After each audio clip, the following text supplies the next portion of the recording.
Assalamualaikum warahmatullahi wabarakatuh. Selamat pagi dan salam sejahtera bagi kita semua.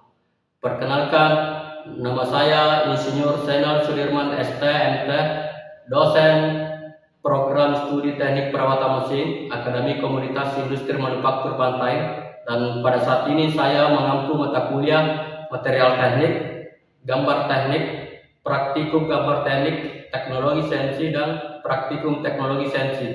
Pada kesempatan ini, saya akan melaksanakan kegiatan pembelajaran untuk mata kuliah material teknik dengan kode mata kuliah 1U07 TPM 2 yang berbobot 2 SKS yang diselenggarakan dalam 16 kali pertemuan selama 1 semester.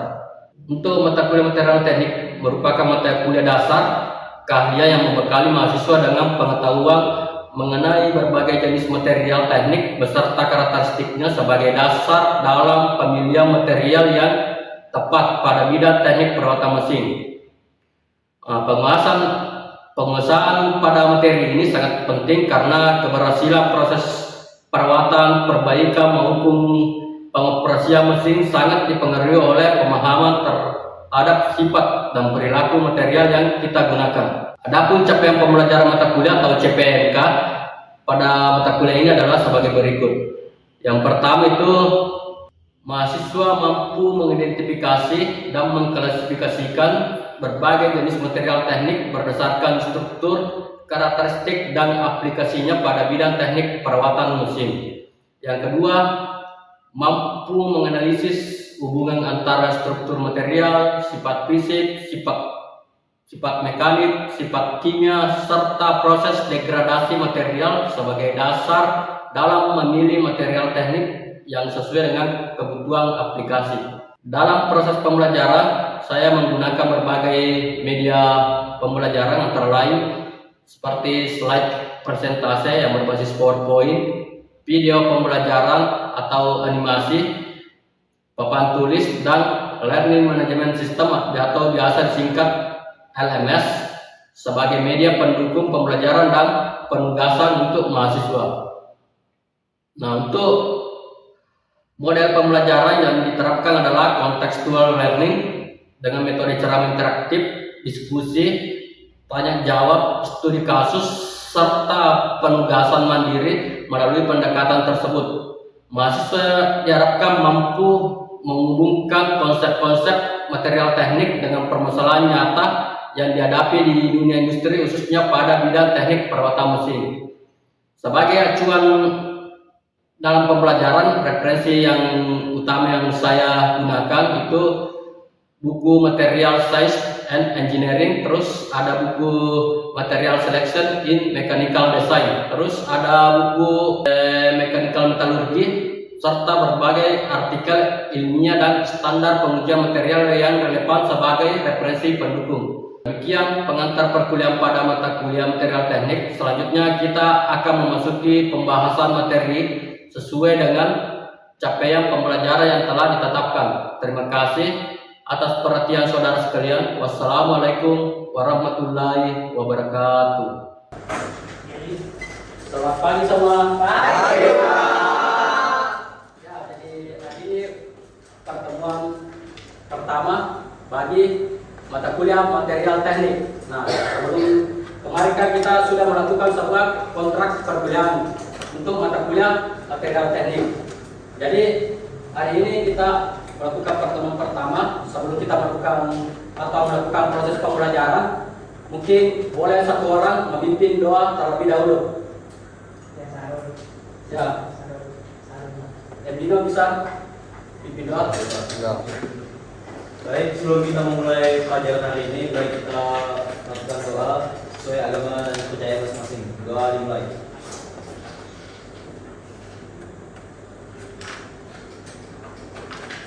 Doa selesai. Ya, terima kasih. Jadi di pertemuan kali ini pada mata kuliah material teknik, mungkin sebelumnya ada yang pernah belajar tentang material teknik. Ada? Nah, mana? Nah, jadi material teknik itu di bidang mesin atau bidang teknik perawatan mesin itu sangat penting. Karena kenapa? Ketika kita ingin mengganti suatu komponen, kita perlu tahu apa sih jenis material yang digunakan pada komponen ini, terus bagaimana struktur materialnya, terus bagaimana karakteristik materialnya, dan lain-lain. Kita masuk ke pembelajaran pertama. Jadi pada pembelajaran hari ini itu CPMK atau capaian pembelajaran pada mata kuliah itu bagaimana bisa mahasiswa nantinya mampu mengidentifikasi dan mengklasifikasikan berbagai jenis material teknik berdasarkan struktur, karakteristik, dan aplikasi pada bidang teknik perawatan mesin. Nah, ini adalah materi kita tentang ruang lingkup ilmu material teknik dan perannya dalam bidang teknik perawatan mesin. Nah, adapun capaian pembelajaran pada pertemuan ini, nah ketika nanti kita selesai dalam pertemuan ini, saya mengharapkan bagaimana adik-adik di sini bisa menjelaskan ruang lingkup ilmu material teknik, terus juga mampu menjelaskan para material dalam teknik perawatan mesin, dan bisa mengidentifikasi klasifikasi material secara umum. Nah, apa itu material teknik? Ada yang tahu material teknik? Material atau pernah mendengar tentang material teknik?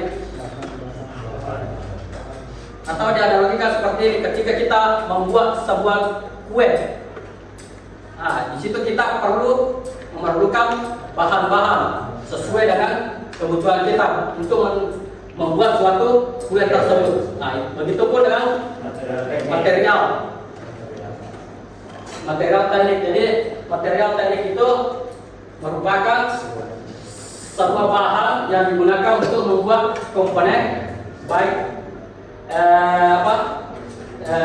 peralatan industri dan mesin atau struktur, dengan mempertimbangkan bagaimana sifat, fungsi, biaya, dan bagaimana proses manufakturnya.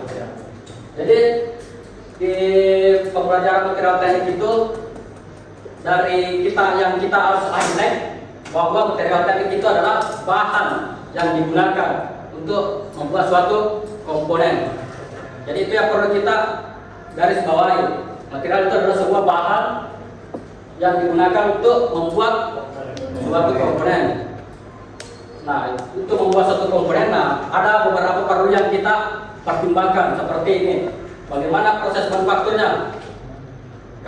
Jadi kalau kita memilih suatu bahan, kita juga mempertimbangkan apakah ini proses manufaktur ini bisa atau mudah atau sulit. Nah, yang kedua kita juga harus mempertimbangkan sifatnya. Jadi material itu juga mempunyai suatu sifat. Nah, jadi sifat itu disesuaikan dengan fungsi atau penggunaan nanti pada komponen tersebut. Nah, di sini ada yang bertanya? Ya. Perkenalkan, nama saya Arif Mansa, NIM 25TPF300. Mengapa poros mesin pada umumnya menggunakan baja karbon? Kenapa bukan stainless steel yang lebih tahan dari karat? Oke. Jadi pertanyaan bagus. Nah, nanti pertanyaan itu nanti kita bahas di slide selanjutnya. Tapi kita perlu juga dari pertanyaan tadi, Saudara LC, mengapa? Saudari, mengapa? Poros mesin pada umumnya menggunakan baja karbon. Kenapa bukan stainless steel yang tahan karat? Oke, jadi pada poros mesin itu biasanya menggunakan poros baja karbon. Nah, kenapa tidak menggunakan stainless steel?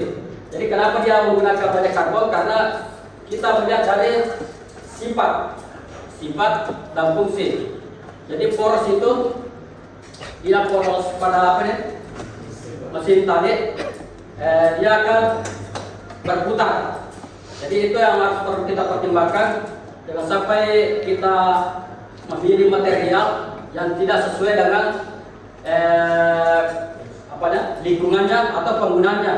Jadi kenapa dia pakai baja karbon? Karena sifatnya itu kuat, terus dia lebih murah dari faktor biaya, terus juga proses manufakturnya. Nah, kenapa bukan stainless steel? Nah, biasa kalau dari stainless steel biasa karena faktor lingkungannya, faktor lingkungan penggunaannya. Nah, biasanya pada industri minuman dan makanan, jadi rata-rata itu dia menggunakan material-material yang stainless. Kenapa? Karena itu berhubungan dengan higienitas. Makanya itu rata-rata di industri makanan dan minuman itu dia menggunakan material yang stainless. Ada pertanyaan selanjutnya? Ya, oke. Apakah materi yang mahal termasuk materi yang paling baik? Nah, oke. Jadi apakah material mahal itu termasuk material yang paling baik? Nah, jadi tidak semua material mahal itu adalah material yang bagus. Karena kenapa? Jadi untuk menggunakan suatu material kita perlu pertimbangan, karena di samping dari faktor biaya, terus faktor lingkungan dan fungsinya. Nah, kalau material yang mahal belum tentu itu, kalau dari segi fungsi, faktor lingkungannya belum tentu itu material paling bagus. Nah, jangan sampai kita ingin menggunakan suatu material terus kita hanya memilih faktor bagus, mahalnya dari segi harga, itu tidak tepat, karena kita juga harus mempertimbangkan adalah biaya. Jadi kita sesuaikan dengan biaya. Nah, mungkin kalau misalkan seperti tadi yang ditanyakan saudara LC, poros karbon kenapa tidak menggunakan stainless steel? Nah, karena itu penggunaannya. Nah, kalau kita menggunakan baja karbon itu harganya relatif murah terus kuat. Jadi dia sudah sesuai dengan spesifikasi penggunaan. Oke, masih ada? Ya. Silakan saya tanya Pak, mengapa tidak semua komponen mesin dibuat dari jenis material yang sama? Oke. Jadi pertanyaan dari saudara Ricky, kenapa tidak semua komponen mesin menggunakan dari jenis material sama? Nah, lagi-lagi sesuai dengan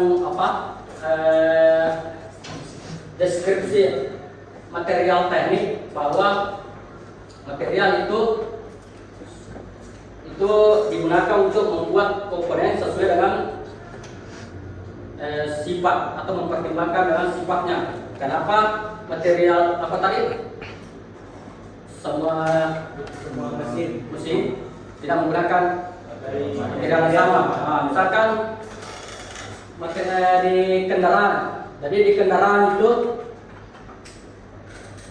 mempunyai atau menggunakan material yang berbeda, seperti dengan porosnya dia biasa menggunakan baja. Terus pada bodi dia menggunakan material terbaru seperti komposit. Nah, jadi faktor Kenapa berbeda-beda? Karena kita sesuaikan dengan penggunaannya. Nah, misalkan di interior itu juga berbeda materialnya, rata-rata apa? Interior mobil pernah lihat? Interior mobil.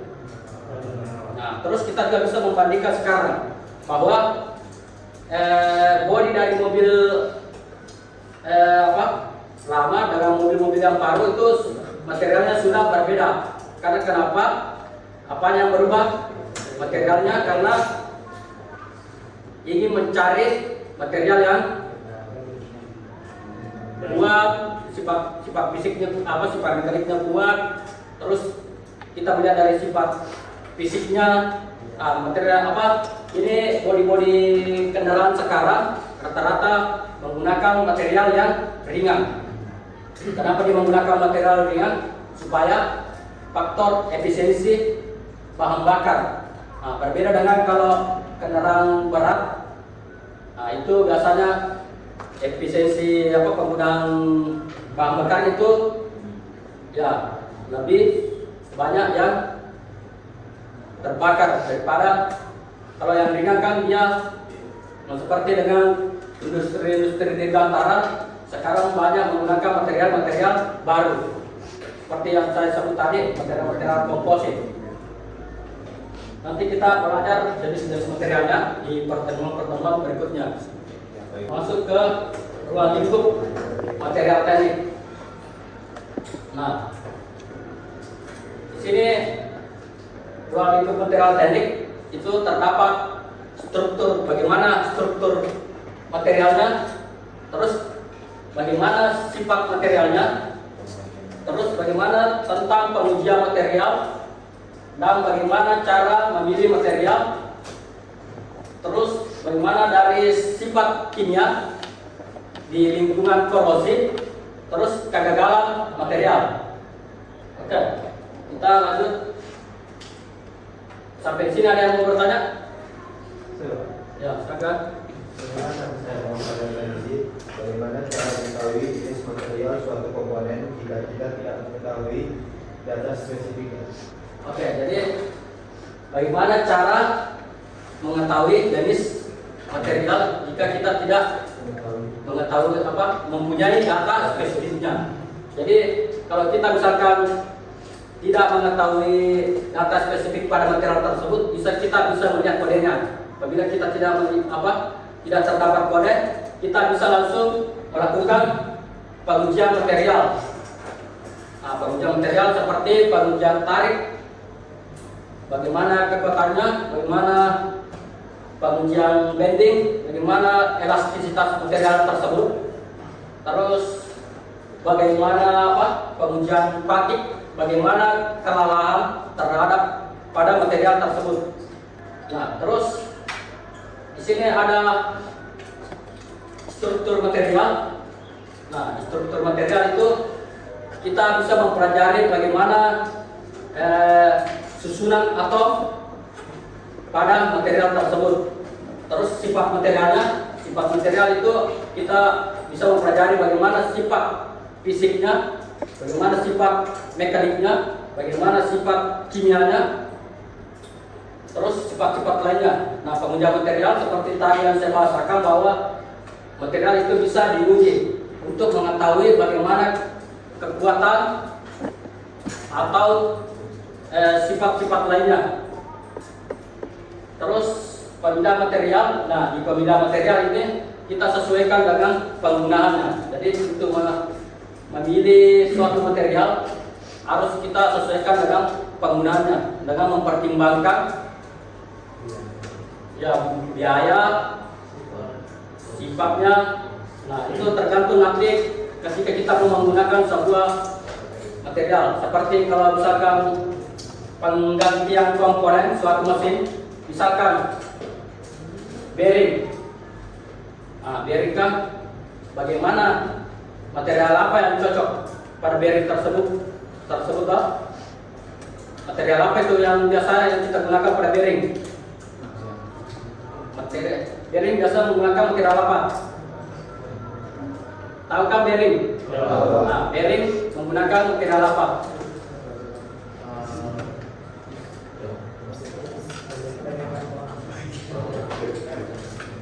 apa? Nah, apabila material seperti tadi poros kan biasa menggunakan baja karbon. Karena kenapa? Itu yang pertimbangannya itu kekuatannya tinggi. Terus tingkat kekeralan suatu materialnya itu baja karbon itu juga tinggi pakitnya. Nah, ini di sini kegagalan material. Di sini terdapat kegagalan material. Nah, material itu biasanya terjadi, material patah biasa terjadi karena apa?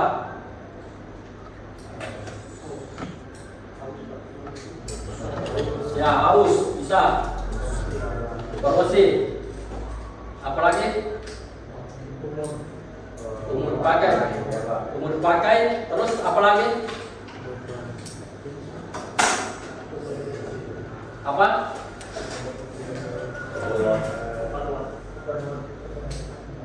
Overload atau bebannya berlebihan atau bebannya tinggi.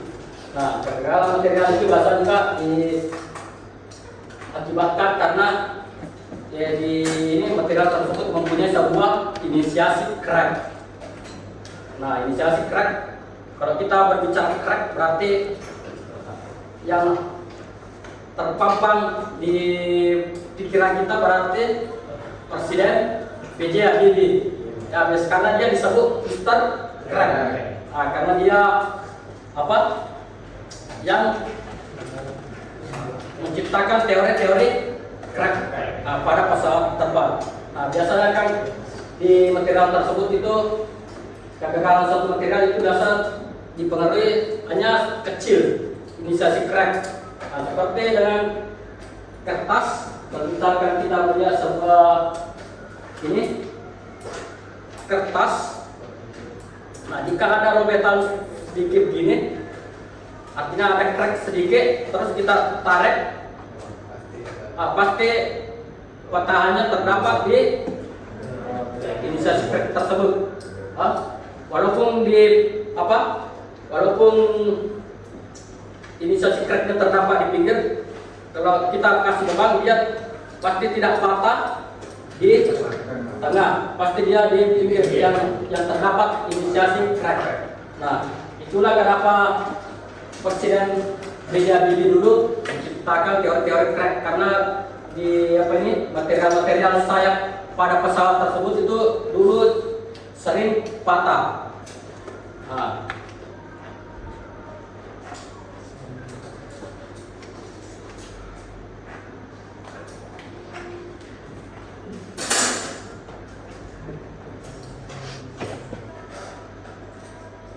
ini adalah sifat material, sifat fisik.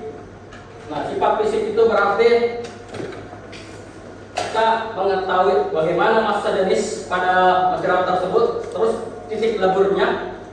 Nah, titik leburnya artinya semua material itu mempunyai titik lebur. Kalau aluminium dengan baja karbon itu titik leburnya berbeda. Aluminium itu biasanya 600 sampai 800 Celcius, jadi dia sudah mulai melebur. Terus warna, nah sifat material juga memiliki sifat fisik seperti warna. Terus sifat mekanik, kekuatan. Nah, bagaimana material itu kita harus tahu bagaimana kekuatannya, supaya kita bisa tahu sesuai dengan penggunaannya, kekerasan dan elastisitas. Nah, berarti kalau kita berbicara sifat mekanik, berarti kita berbicara tentang bagaimana kekuatan material tersebut, terus kekerasannya bagaimana, elastisitasnya bagaimana. Terus sifat kimia berarti korosi. Nah, korosi dan proses oksidasi. Kalau sifat termal berarti konduktivitas dan panas. Kalau sifat listrik berarti konduktivitas listrik. Nah, terus ada keselamatan dan standar. Nah, untuk standar atau pengujian suatu material itu sudah ditentukan. Misalkan untuk pengujian kekuatan mekanik atau uji tarik itu menggunakan standar ASTM. Nah, saya membawa sebuah ini contoh material spesimen. Nah, ini adalah spesimen sesuai dengan ASTM. Nah, ini adalah material komposit. Nah, ini juga sesuai dengan ASTM.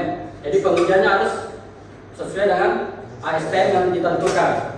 Jadi untuk menguji sebuah material itu tidak langsung diuji. Jadi kita membentuk material tersebut sesuai dengan standarnya. Nah, karena tanpa standar itu kualitas material itu tidak bisa dijamin.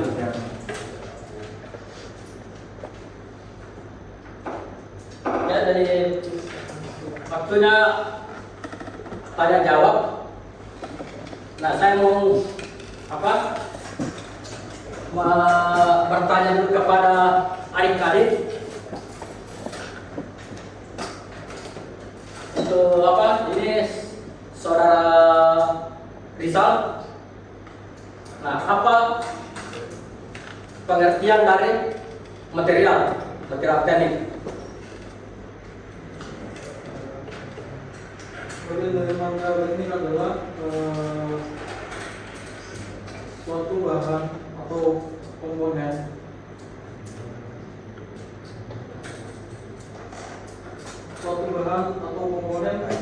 untuk membuat material itu untuk membuat suatu benda. Oke, jadi itu material teknik itu adalah suatu bahan. Nah, itu yang perlu kita garis bawahi. Material itu adalah sebuah bahan. Ya, jika ada yang ingin ditanyakan nantinya, mungkin adik-adik bisa langsung bertanya melalui via WA atau email, atau bisa di scan barcode ini untuk semua pertanyaan mengenai mata kuliah material teknik yang telah saya siapkan. Untuk itu pertemuan kali ini sudah berakhir. Mungkin kita lanjutkan di pertemuan kedua di minggu depannya. Nah, terima kasih atas perhatiannya. Assalamualaikum warahmatullahi wabarakatuh.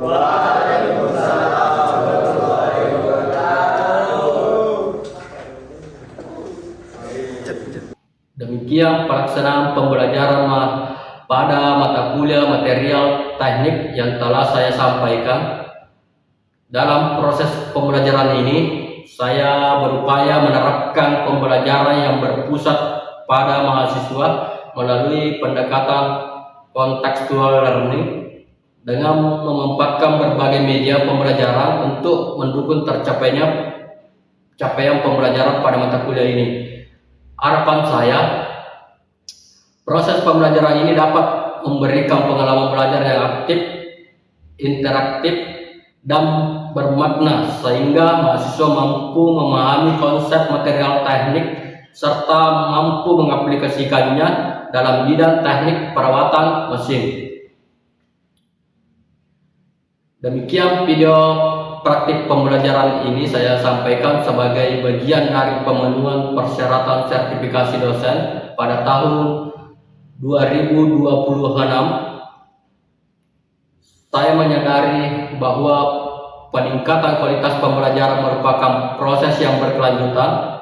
Oleh karena itu, saya berkomitmen untuk terus mengembangkan kompetensi profesional, sosial, kepribadian guna mewujudkan pembelajaran yang inovatif, efektif, serta berorientasi pada capaian pembelajaran pada mahasiswa dan kebutuhan dunia industri. Terima kasih atas perhatian dan kesempatan yang telah diberikan. Wassalamualaikum warahmatullahi wabarakatuh.